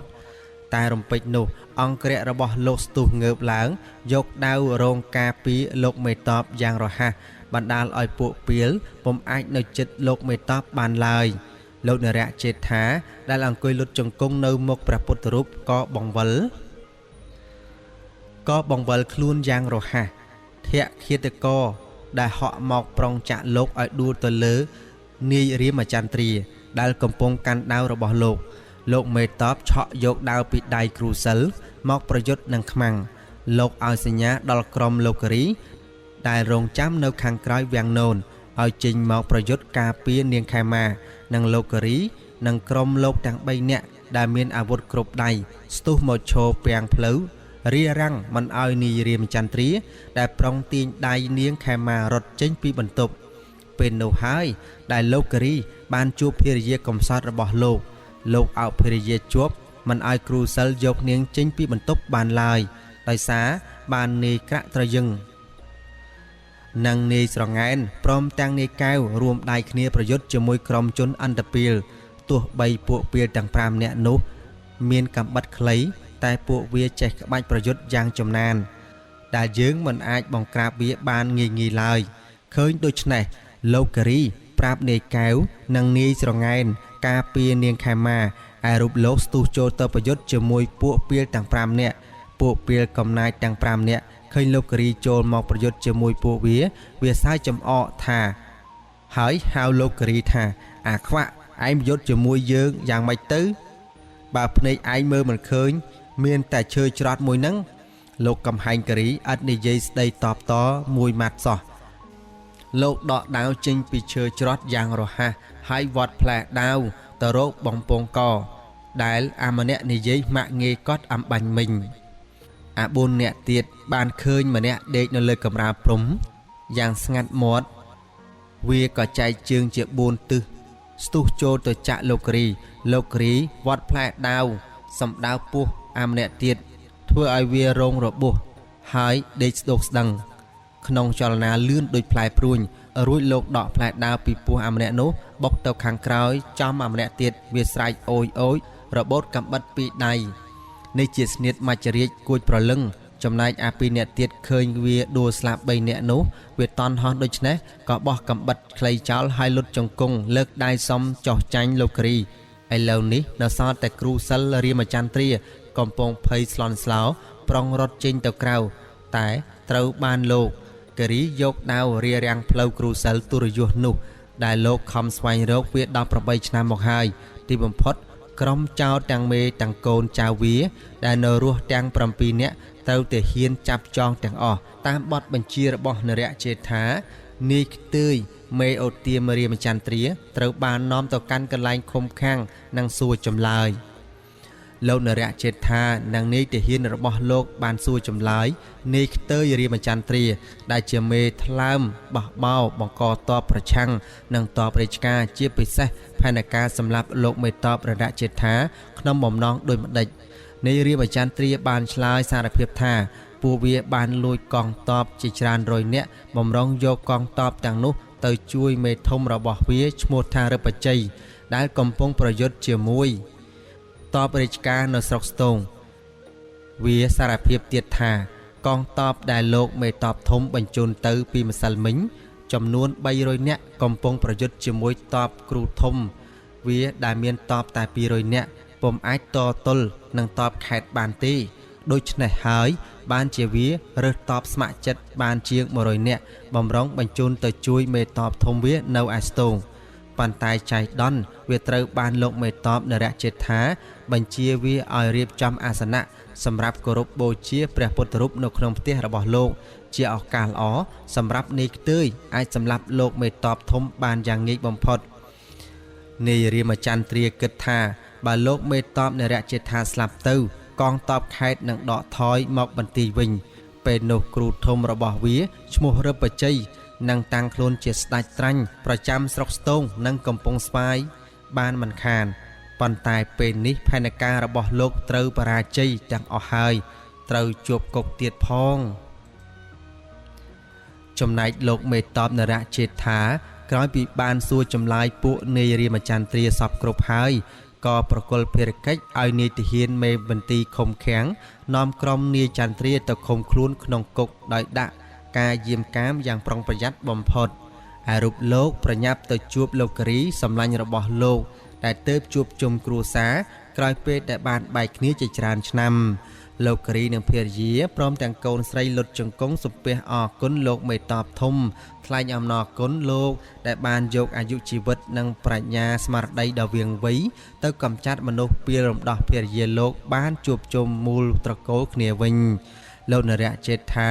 ប្រាប់លោកការីថាលោកនឹងដឹកនាំទ័ពទៅសមរភូមិបន្តិចទៀតនេះលោកការីក៏ឮថាលោកមេតបនរជេដ្ឋារៀបចំទ័ពចេញប្រតិបត្តិការកម្ចាត់ក្រុមអូទៀមបោះបោនៅស្រុកស្ទងលោកក៏សូមអនុញ្ញាតទៅសមរភូមិជាមួយលោកមេតបដែរគឺយកគ្នានិងប្រុសពីរ3នាក់ទៅជាមួយឯភរិយានិងកូនស្រីលោកសូមទុកនៅស្នាក់នៅអាស្រ័យក្នុងបន្ទាយមួយរយៈសិនលោកការីធានាចេញមកប្រយុទ្ធជាមួយគ្រូវេទមន្តរឹបបជ័យដើម្បីឲ្យវាប្រគល់ថ្នាំព្យាបាលភ្នែកឲ្យលោកគឺវានេះហើយដែលបានបញ្ជាឲ្យពស់ពីរក្បាលព្រុសពឹសដាក់ភ្នែកលោកបណ្ដាលឲ្យភ្នែកលោកងងឹតជាយូរឆ្នាំមកហើយការស្នើសុំរបស់លោកការីត្រូវបានលោកមេតបនរជេដ្ឋាយល់ព្រមដូច្នេះលោកការីនិងគ្នារបស់លោកត្រូវបានដូរសម្លៀកបំពាក់ជាទាហានចេញច្បាំងពេលរៀបចេញដំណើរលោកការីក៏បានឆ្លៀតទៅសាកសួរភរិយានិងកូនស្រីរបស់លោកដែលកំពុងស្នាក់នៅផ្ទះមេតបនរជេដ្ឋាពេលនោះនាងខែម៉ាបាននិយាយរៀបរាប់ទាំងទឹកភ្នែកប្រាប់ស្វាមីនាងអំពីទុក្ខវេទនាក្រំគ្រាក្នុងចិត្តអស់18ឆ្នាំនាងយំអោបស្វាមីជាប់ហាក់មិនចង់ឲ្យស្វាមីនាយឃ្លាតទៅឆ្ងាយទៀតទេតែលោកការីបាននិយាយលួងលោមនាងថាបងត្រូវតែទៅច្បាំងកំចាត់ពួកអូទៀមរឹបបជ័យដើម្បីយកថ្នាំជាបាលភ្នែកបងបើរឿងនេះមិនសំខាន់ក៏បងមិនទៅចោលអូនដែរពេលនេះអូនបានសេរីភាពនិងសុខសន្តិភាពហើយដោយបានស្នាក់នៅជាមួយកូនចរណៃនៅក្នុងបន្ទាយដែលមានការការពារដ៏រឹងមាំបងទៅមិនយូរទេព្រោះសមរភូមិនេះតូចទេត្រឹមតែ3ថ្ងៃបងនឹងត្រឡប់មកជួបអូននិងកូនវិញបងទុកក្មួយកែវឲ្យនៅការពារអូននិងកូនបងលាអូននិងកូនសិនហើយព្រោះតបគេចេញដំណើរទៅមុនហើយនាងខែម៉ានិងកូនស្រីស្រែកជូនពរប្តីនិងឪពុកសូមឲ្យបានជ័យជំនះឈ្នះលើសត្រូវគ្រប់ទិសទីលោកការីលាប្រពន្ធនិងកូនហើយក៏ឡើងជិះសេះដែលនាយក្រាក់ត្រយឹងនិងនាយស្រងែនរៀបចំឲ្យជាស្រេចអ្នកទាំងពីរជិះសេះអមសងខាងសេះលោកការីដើម្បីការពារសន្តិសុខនិងនាំផ្លូវលោកការីឆ្ពោះទៅស្រុកស្ទងក្រោយពីបានធ្វើដំណើរមួយព្រឹកធំក្រុមលោកការីបានទៅដល់ភូមិសាន់គោឃើញកងទ័ពលោកនរជេដ្ឋាមួយកងធំកំពុងប្រយុទ្ធជាមួយក្រុមបោះបោលោកការីនិងសេនាលោកទាំងពីរនាក់ចូលជួយប្រយុទ្ធជាមួយកងទ័ពខេត្តលោកការីដកដាវចេញពីស្មាបំបោសេះបុកសម្ដៅកាប់ទម្លាក់ពួកវាធ្លាក់ពីខ្នងសេះអស់ជាច្រើនអ្នកពួកវាប៉ុន្មានអ្នកទៀតតទល់មិនឈ្នះខ្លះជិះសេះរត់ខ្លះចូលព្រៃបាត់អស់ទៅលោកការីនិងសេនាលោកក៏បំផាយសេះទៅដល់ទីប្រជុំជនស្រុកស្ទងឃើញស្ងាត់លោកក៏សួរព័ត៌មានអ្នកស្រុកឲ្យដឹងថា កងទ័ពខេត្តដឹកនាំដោយលោករណចេដ្ឋានិងលោកមេតបធំឈ្មោះចំណាប់ភក្តីបានវាយរុញច្រានខ្មាំងទៅដល់ភូមិមង្គលនិងភូមិដំរីស្លាប់នឹងថាពួកបះបោស្លាប់ច្រើនអ្នកពួកវាក៏បំបែកគ្នាជាក្រុមតូចៗហើយកិច្ចខ្លួនចូលព្រៃកងទ័ពខេត្តក៏បំបែកគ្នាតាមរកពួកវាដែរមានអាខ្លះពូននៅតាមផ្ទះអ្នកស្រុកលោកការីក៏បានជួបលោកមេតបនរចេដ្ឋានិងលោកមេតបរងចំណាប់ភក្តីដែលកំពុងចាត់ចែងកងទ័ពឲ្យតាមចាប់ពួកបះបោឲ្យបានទោះជាវិរុទ្ធពូននៅក្នុងព្រៃក៏ដោយលោកមេតបធំបានសរសើរសម្លាញ់ការីរបស់លោកនិងសេនាទាំងពីរនាក់ដែលបានប្រយុទ្ធជាមួយពួកអូទៀមនៅភូមិសាន់គោពេលរសៀលក្រោយពេលហូបអាហាររួចក៏មានកងទ័ពមួយកងបានមករាយការណ៍ថាបានវាយនិងចាប់ខ្លួនពួកបះបោបាន60នាក់ប៉ុន្តែពួកយើងរកអាមេធំឈ្មោះរឹបបជ័យមិនឃើញទេមេកងតាហ៊ានបានជម្រាបលោកមេបញ្ជាការកងទ័ពខេត្តថាអាមេធំរឹបបជ័យប្រកាសជាពួននៅតាមផ្ទះអ្នកស្រុកនេះមិនខានលោកការីក៏បាននាំសេនាលោកតាំងពីរនាក់ចូលទៅក្នុងភូមិមង្គលនិងភូមិដំរីស្លាប់ឆ្កែព្រុសលន់ត្រហឹងអឹងកងសัตว์មន់ទាជ្រូករត់ប្រសាចផ្អើលសន្ធឹកតបចូលភូមិលោកការីនិងសេនារបស់លោកដឹកសេះដើរឆែកតាមផ្ទះដែលអ្នកស្រុករត់ពូនតាមគុំព្រៃស្ងាត់អស់ទាំងភូមិទាហានខេត្តចាប់បានខ្មាំងដែលពូនលើដំបូលផ្ទះមួយចំនួនតែរោគអាមេបះបោពុំឃើញសោះមកដល់កណ្ដាលភូមិដែលមានផ្ទះក្បឿងធំធំជាចៃដន្យលោកការីឈប់ត្រឹងស្ងៀមមួយកន្លែងព្រោះលោកមានអារម្មណ៍ដូចជាធំក្លិនទឹកអប់ដែលលោកដឹងច្បាស់ថាជាក្លិនទឹកអប់ដែលជាស្នាដៃភរិយារបស់លោកក្លិនទឹកអប់នេះពិតជាភាយចេញពីផ្ទះមួយដែលនៅជិតលោកនោះណាស់ដូច្នេះរឹបបជ័យប្រកាសជាពូននៅផ្ទះនេះហើយព្រោះមានតែវាទេដែលប្រើទឹកអប់ដែលនាងខេមម៉ាភរិយាលោកការីអ្នកផលិតឲ្យលោកការីរិះរកវិធីយ៉ាងណាឲ្យវាចុះពីលើផ្ទះនេះមកប៉ុន្តែអរឹបបជ័យនេះវាចេះសិលវេទមន្តខ្លាំងពូកែអាចបំបាំងខ្លួនបានមិនតែប៉ុណ្ណោះវាចេះក្បួនប្រយុទ្ធចេះក្បាច់គុណដាវលំពេងយ៉ាងពូកែទៀតផងតើធ្វើយ៉ាងណាយើងអាចចាប់វាបានទាំងរស់ដូច្នេះយើងត្រូវរកវិធីបញ្ឆោតវាឲ្យចុះពីលើផ្ទះមកប្រយុទ្ធជាមួយយើងលោកការីក៏ធ្វើឧបាយកល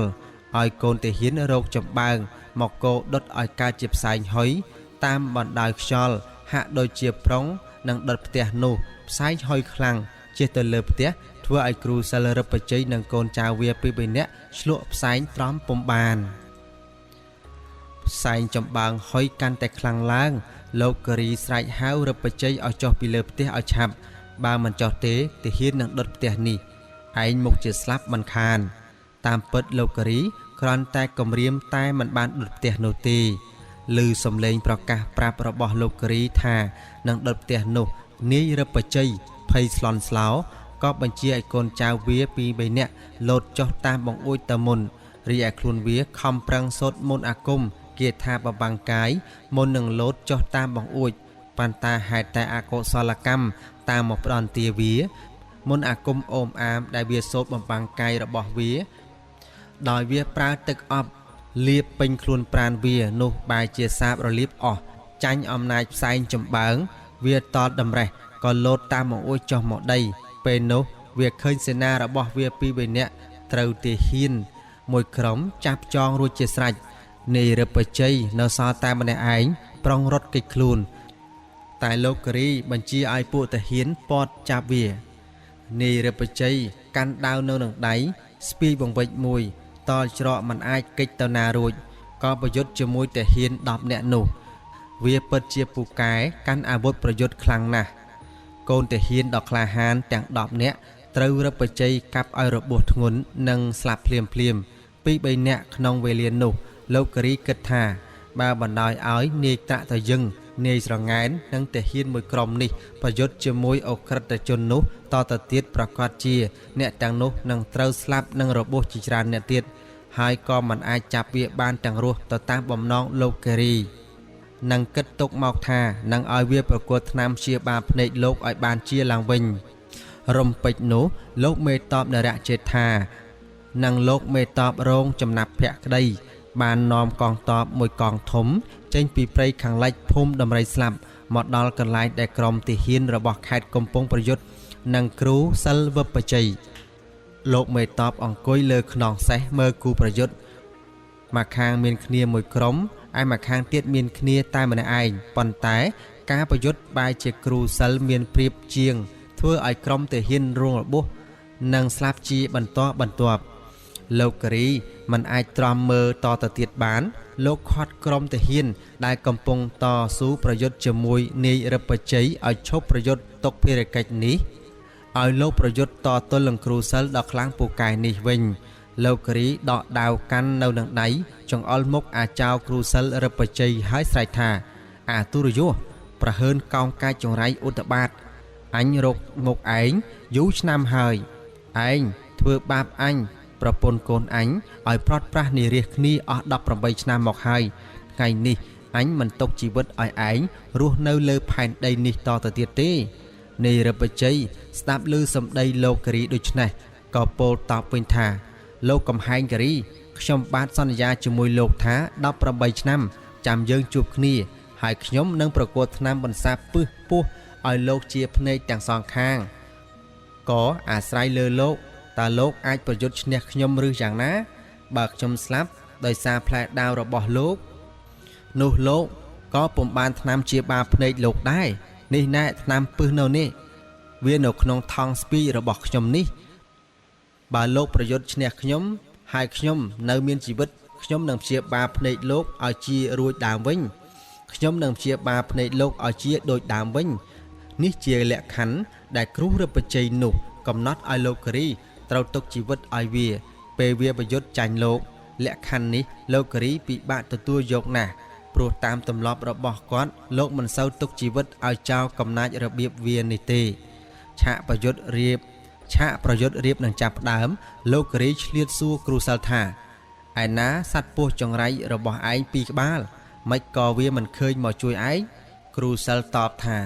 ពស់2ក្បាលវាកំពុងធ្វើដំណើរចុះពីលើភ្នំមកហើយឆាកប្រយុទ្ធចាប់ផ្ដើមដាវនឹងដាវប៉ះទង្គិចគ្នាជ្រើងគូប្រយុទ្ធទាំងពីរនាក់ហក់ផុតពីដីកម្ពស់3ម៉ែត្រកាប់គ្នាលើអាកាសហើយទម្លាក់ខ្លួនមកដីប្រមៀលខ្លួនងើបឡើងយ៉ាងឆាប់រហ័សវត្តផ្លែដាវឆ្វេងស្ដាំនឹងទាត់ធាក់គ្នាតាមក្បាច់គុណប្រយុទ្ធរៀងខ្លួននាយរិទ្ធបច្ច័យធ្លាប់ប្រយុទ្ធជាមួយនឹងសត្រូវច្រើនណាស់មកហើយវាមិនដែលបរាជ័យទេតែពេលនេះវាមានការលំបាកខ្លាំងនឹងរងផ្លែដាវដ៏ធ្ងន់របស់លោកកំហែងការីសូម្បីតែភ្នែកងងឹតក៏លោកអាចប្រយុទ្ធបានហើយមានព្រៀបជានិច្ចលើគ្រូសិលអ្វីដែលគួរឲ្យស្ងើចបំផុតគឺលោកការីបានវត្តផ្លែដាវរបស់លោកផ្ដាច់សក់កំប៉ោយរបស់រិទ្ធបច្ច័យក្រវែងចោលទៅនឹងដីបន្ទាប់មកផ្លែដាវដ៏មុតស្រួចរបស់លោកបានឆោតយ៉ាងរហ័សផ្ដាច់ថង់យាមដែលវាស្ពាយរបូតពីស្មាប៉ាងធ្លាក់មកនៅក្នុងកណ្ដាប់ដៃលោកឯកំណាត់សម្ពុតពាក់ឈៀងរបស់វាបានរហែកដោយគេជ្រៀករបូតចេញពីរាងកាយវារហូតដល់ដងខ្លួនវាផ្នែកខាងលើនៅតែទេស្អាតលោកការីធ្វើឲ្យមេតបរបួសពេញខ្លួនតែលោកបន្ថយ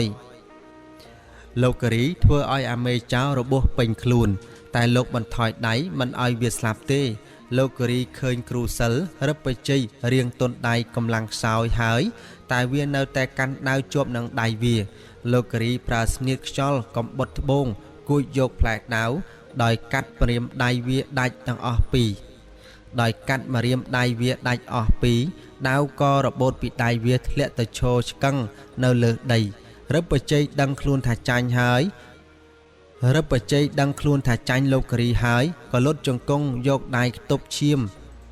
រិទ្ធបច្ច័យនោះដឹងថាខ្លួនចាញ់លោកការីហើយក៏លុតជង្គង់សុំទោសឯខ្លួនប្រានវាពោពេញទៅដោយស្នាមរបួសមេថ្លើមកំណាចបានអោនកាយគោរពលោកការីសុំទុកជីវិតឲ្យវាសន្យាថានឹងព្យាបាលភ្នែកលោកការីឲ្យជាដូចដើមវិញលោកការីសួរមេអូទៀមវិបច្ច័យថាតើឯងព្យាបាលភ្នែកខ្ញុំដូចម្ដេចមេអូទៀមរិទ្ធបច្ច័យបានជម្រាបលោកមេតបកំណាចការីថាខ្ញុំបាទ ហៅពោះខៀវទាំងពីរនេះឲ្យចុះពីលើភ្នំសន្ទុកមកហើយពោះទាំងពីរមានអ្នកថែរក្សាវានឹងមកបឺតខាបយកពឹសពីភ្នែកលោកម្ចាស់ឥឡូវនេះហើយនិយាយមិនផុតពីមាត់ផងស្រាប់តែលេចពោះធំធំពីក្បាលលូនយ៉ាងលឿនសម្ដៅមកធ្វើឲ្យកងតបនៅទីនោះភ្ញាក់ផ្អើលថយក្រោយទុកផ្លូវឲ្យពោះទាំងពីរមកឈរបើកវែកនៅមុខលោកគិរីចាំទទួលបញ្ជាពីគ្រូសិលរឹបបច្ច័យបញ្ជាឲ្យពោះទាំងពីរខាបយកពឹសចេញពីភ្នែកលោកគិរីពោះក៏ធ្វើតាមបញ្ជាវារំកិលខ្លួនទៅចិត្តលោកគិរីអង្គុយចុះដើម្បីឲ្យពោះខាបយកពឹសចេញពីភ្នែករបស់លោករំពេចនោះក៏កើតហេតុដ៏អស្ចារ្យពោះទាំងពីរហាមាត់ទៅចិត្តភ្នែកលោកគិរីភ្លាមនោះក៏មានផ្សែងពណ៌ខៀវតូចឆ្មាប៉ិនសរសៃអំបោះចេញពីភ្នែកលោកគិរីចូលទៅក្នុងមាត់ពោះទាំងពីរនោះមានហេតុដ៏អស្ចារ្យមួយទៀតគឺពោះទាំងពីរក្បាលក្រោយពីខាបយកពឹសអស់ពីភ្នែកលោកគិរីហើយពួកវាទាំងពីរញីឈ្មោលបានទុនក៏ដួលដេកនៅលើដីផុតជីវិតត្រឹមវេលានោះទៅចម្លែកលោកគិរីបានបើកភ្នែកមើលមនុស្សនៅជុំវិញខ្លួនលោកឃើញហើយតែពុំតាន់ច្បាស់នៅឡើយគ្រូសិលរឹបបច្ច័យសុំថងពកខៀវពីលោកគិរីដើម្បីយកខ្លងដាក់ថ្នាំរាវមួយយ៉ាងយកមកបន្តក់លើភ្នែកលោកគិរីមកខាងមួយដំណក់ដោយប្រសិទ្ធភាពនៃថ្នាំបន្តក់លាយនឹងមន្តអាគមគាថាផងគ្រូសិលនឹងរឹបបច្ច័យអាចព្យាបាលភ្នែកលោកគិរីឲ្យជាបានដូចដើមវិញទោះបីគ្រូសិលរឹបបច្ច័យមានគុណបំណាច់បានព្យាបាលភ្នែកលោកគិរីឲ្យបានភ្លឺច្បាស់ស្រឡះដូចដើមពិតមែនតែរឹបបច្ច័យនេះនៅតែមានទោសអក្រិតនៅក្នុងការបះបោរប្រឆាំងរាជការដូច្នេះនីរឹបបច្ច័យនិងបកពួកជាង100នាក់ដែលតបខេត្តកំពង់ធំបានចាប់បានទាំងរស់ត្រូវបញ្ជូនទៅឲ្យចៅពញាឧតីធិរាជចៅវាយស្រុកខេត្តអាសន្ទុកភ្នំសន្ទុកព្រោះបងប្អូនទាំងអស់គ្នាសិតតែអ្នកស្រុកភ្នំសន្ទុកបានចាញ់ឲ្យបាយកលគ្រូវេទមន្តទាំងពីរនាក់គឺរាមចន្ទ្រានិងរឹបបច្ច័យខ្លាយខ្លួនជាឧទាមប្រឆាំងរាជការដូច្នេះបងប្អូនត្រូវឃុំខ្លួនមួយរយៈដើម្បីទទួលការអប់រំណែនាំឲ្យកែប្រែចរិតពីលខូខើទៅជាប្រជាជនប្រកបដោយគុណធម៌សុចរិតធម៌ទៀងត្រង់ទើបបានដោះលែងឲ្យទៅជួបជុំគ្រួសារតាមស្រុកភូមិកំណើតវិញមុនពេលដែលកងទ័ពរៀបចេញដំណើរនាំក្រុមបះបោរទៅស្រុកអាសន្ទុកលោកគិរីនិងលោកនរជេដ្ឋាបានសួរគ្រូសិលរឹបបច្ច័យអំពីរឿងពោះពីរក្បាលដែលបានស្លាប់នោះតើត្រូវធ្វើកិច្ចយ៉ាងណាព្រោះពោះពីរក្បាលនេះមានអ្នកតាអ្នកសញ្ចាំងកាន់ផងនីរឹបបច្ច័យបានជម្រាបមេតបទាំងពីរថាពោះញីឈ្មោលទាំងគូនេះត្រូវដល់ពេលអស់អាយុសង្ខារហើយពួកគេបានរងចាំអស់18ឆ្នាំដើម្បីខាបយកពឹសពីភ្នែកលោកគិរីវិញដូច្នេះហើយបានជាខ្ញុំបានជម្រាបលោកមេតបគិរីថាបើក្នុងរយៈពេល18ឆ្នាំលោកពុំបានមកជួបខ្ញុំទេនោះពោះញីឈ្មោលទាំងពីរនឹងស្លាប់ហើយឯភ្នែករបស់លោកគិរីក៏ខ្វាក់រហូតដែរលោកគិរីបានសួរបន្តថាឥឡូវនេះតើយើងគួរធ្វើយ៉ាងណាចំពោះពោះមួយគូនេះនៃរឹបបច្ច័យមេចៅនោះតបថាសូមលោកចាត់មនុស្សយកពោះទាំងពីរក្បាលនេះទៅដាក់នៅក្នុងព្រៃក្បែរជើងភ្នំនោះនឹងមានសត្វអន្ត្រីធំពីរក្បាលមកប៉មយកពោះទាំងពីរនេះឡើងទៅលើភ្នំជាទីឋានអាស្រមរបស់ទេពរៈអ្នកថែរក្សាដែនដីប្រវត្តិសាស្ត្ររាជធានីបុរាណនៃរាជាណាចក្រកម្ពុជាអំណេះតទៅព្រលឹងសត្វពោះទាំងពីរនេះនឹងคล้ายទៅជាបងបត់ថែរក្សាព្រៃភ្នំនេះតទៅកិច្ចប្រតិបត្តិការកម្ចាត់ពួកបះបោរត្រូវបានបញ្ចប់ដោយជោគជ័យលោកមេតបនរជេដ្ឋា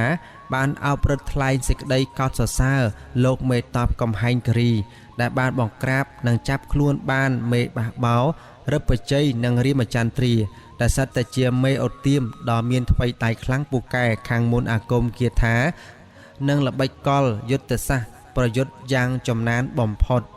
ឯលោកគិរីមានប្រសាសន៍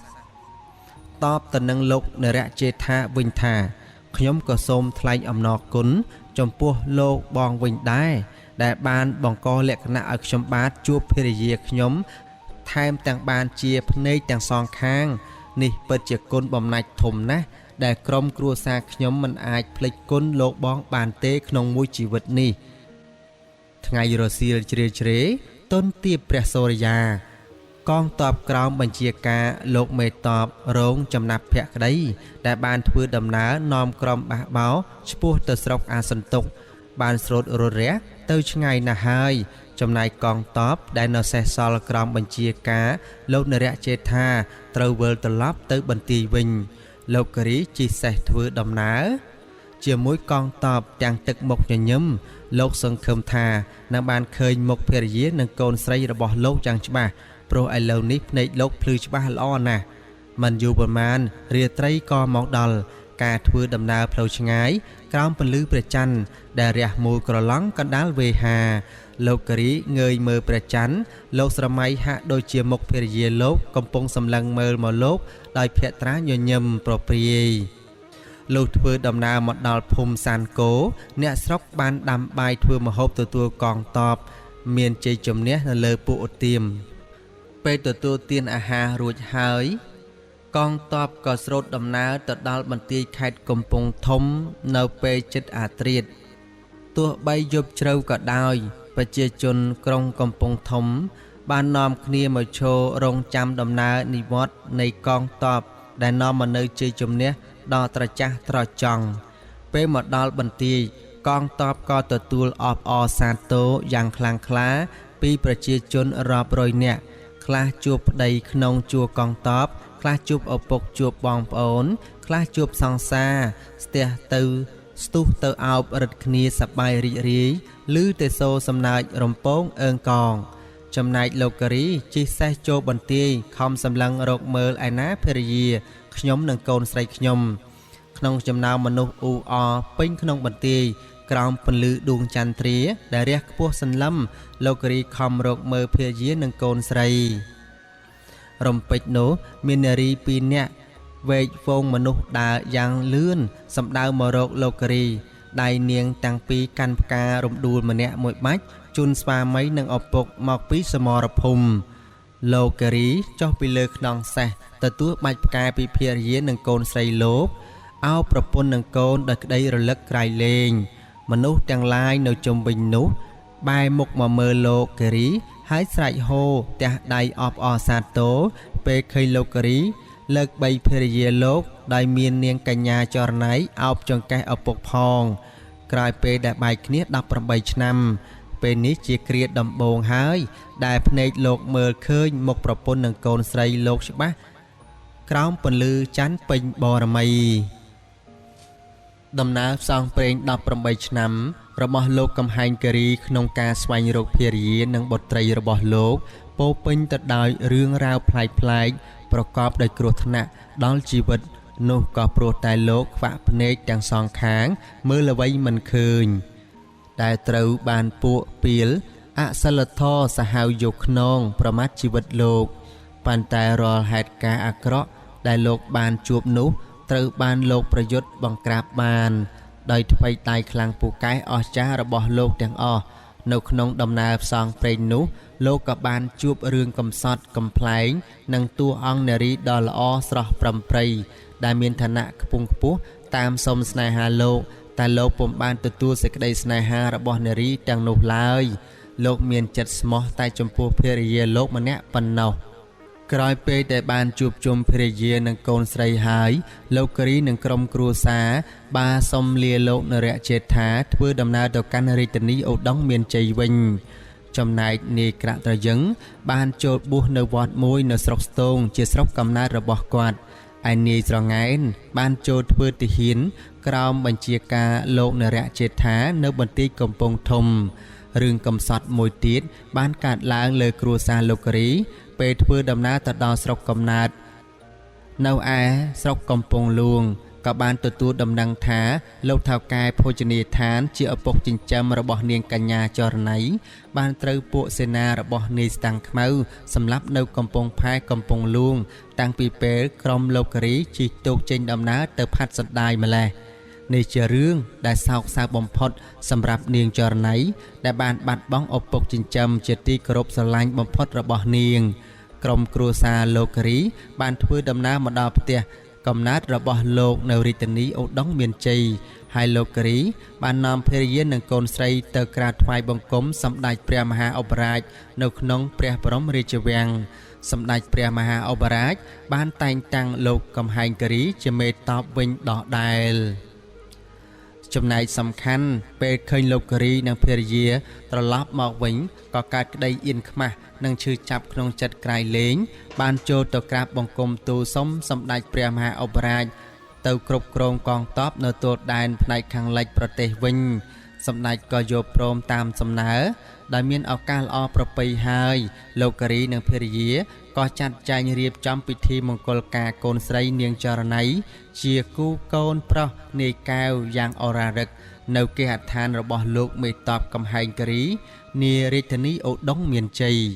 ចំណែកជារកាលតមកក្រុមគ្រួសារលោកគិរីបានរស់នៅក្នុងរាជធានីឧដុង្គមានជ័យដែលសន្តិភាពនិងសង្គ្រាមកើតមានជាបន្តបន្ទាប់តែវីរបុរសខ្មែរបានតស៊ូការពារប្រទេសជាតិប្រយុទ្ធតទល់នឹងសត្រូវឈ្លានពានគ្រប់ទិសទីការពារជាតិមាតុភូមិទឹកដីខ្មែរឲ្យបានគង់វង្សដល់សព្វថ្ងៃនេះ